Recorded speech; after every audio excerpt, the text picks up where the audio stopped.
Morning guys, third session of Getting My Head Right with Nicola Elwood. Last session was last week. I've had a little bit of a week to do things, what I've been told to do. So Nick's going to tell you a little bit about how the last session went, and we'll go into what I've been doing this week. Over to you, Nick. Okay, so I work on the theory of what works, and my mindset coaching, my mental skills coaching is, okay, so how do you play when you play your best? Almost like, who are you when you play your best? What's your technique like?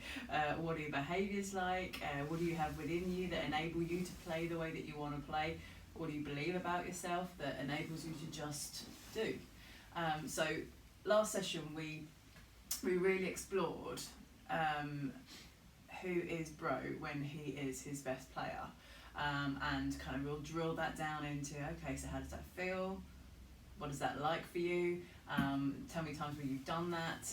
And then we started to look at, okay, so how do you do that almost like with your whole mind? And we did something, through my support, Bro went into a very light trance to explore where it doesn't necessarily work, where he doesn't necessarily play the way that he wants to play, and identifies the resources that he has within him that he doesn't necessarily employ all the time. So where he plays his best and where he doesn't play his best, what he could do there through a very working with his unconscious. So he wasn't necessarily completely with me all that time. He was doing the work whilst having a lovely relax in that chair. I will add that when I did this trance, as it's called, I can't really remember a lot about what happened, but when I did come around from the trance, it was almost like, let's go and play golf, which I haven't felt that for a long time. And I'm not just saying this because we're on video and Nick's here, but it was a bit strange that I'd sort of, it's almost like I got butterflies. It was like I was going on a first date or something with my golf clubs. So yeah, it was a real strange experience. But if you asked me to talk to you back through what the trance was, what was said in the trance, I wouldn't be able to, which was strange. Yeah, and that's my job. So and that's what it does. So we tune him into the version of himself that he can be as golfer, really. And yeah, woke up with absolute clarity over kind of what that looked like, what that sounded like, what that felt like. Yeah. And I know I can see you now seeing that image in your eyes again. Yeah. Okay, good. So next really is just again taking that into his play really. And today I want to give Bro a little bit of an anchor really into. An anchor is it's how we know when we're feeling the way that we want to feel. When we play, and I'm sure you can all relate to this, when you play, you know how you want to feel, you know what you want your experience to be. So using NLP, we can access these high performance, enjoyable play states, and we can basically switch them on. So and I think going back to relating to that is, it's all right you saying you know how you want to be, but it's actually being that person as well. That's the hard part that I was getting. I knew how I wanted to be, but I couldn't be that person. That's it. So this is about learning and remembering, because you've been it before. Yeah. So that's the great thing about working with you. You have all the resources easily within you, and it's easy to access that memory. Yeah. So for some people, with less experience, like I work with a lot of youth, and their sort of catalogue of memories isn't as big. No, sure. So so it's we all want it, and NLP helps you remember how you do it. And can you just say what NLP stands for? Neuro-linguistic programming. We'll call it NLP. Yeah. How we think, how we speak, and the programs that we run around that. Because believe it or not, we talked about trance before, and one of the first questions I said to Bro is, have you ever been in trance before? He's like, no. Okay. Well, I did. 90s disco. Yeah, that's it, I mean.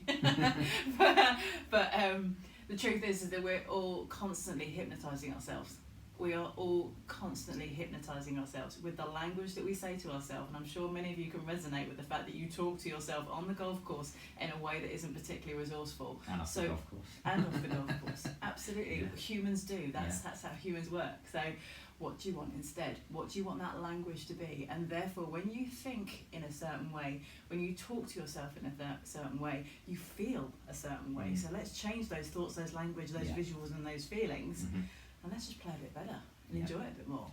So that's my intention today. Perfect. So so after the last session, I went to Newark Golf Club to practice my putting, which I haven't done that for, well, as long as I can remember. And I'll show you later on in the video my setup. I had my Visio putting aids that I've got. I've got a mat down. I used the tee pegs, what I was told to use, and I had a little gate of tees, which I needed to get the ball starting on a better line. My setup and everything about my stroke was awful before I went and had my lesson. So I've now got myself squared up. I'm using the mirrors and the mat to help me do that. And my stroke actually felt so much better because I had a guide with the tee peg. I had to miss the tee peg on the way back. Now, before, there's no way in the world I could miss that tee peg. But on Tuesday, after being set up properly, so it was my basics really that I got better, and it started to flow a little bit easier. Now, with my stroke being so bad, I was coming on the inside and then pushing it away. I was never getting it through these tees, and as you'll see on the video, that I was comfortably getting it through these tees, which was, for me, is a massive positive. Now, I'm not saying that I'm going to putt well straight away, but if I've got the basics right and I've got something to work on and something to concentrate when I'm on the golf course next, I think it can only get better, put it that way. And I did, funnily enough, I did say to Nick that very strangely, and this wasn't out of, for me doing it off my own back, a friend phoned me up and said, can you come and play golf with me on Saturday? I'd like to play in the medal at Newark, but I've got no one to play with. All the lads are away on a golfing holiday. So my first round of golf for three months or something is going to be in a medal on Saturday with a good pal. So fingers crossed.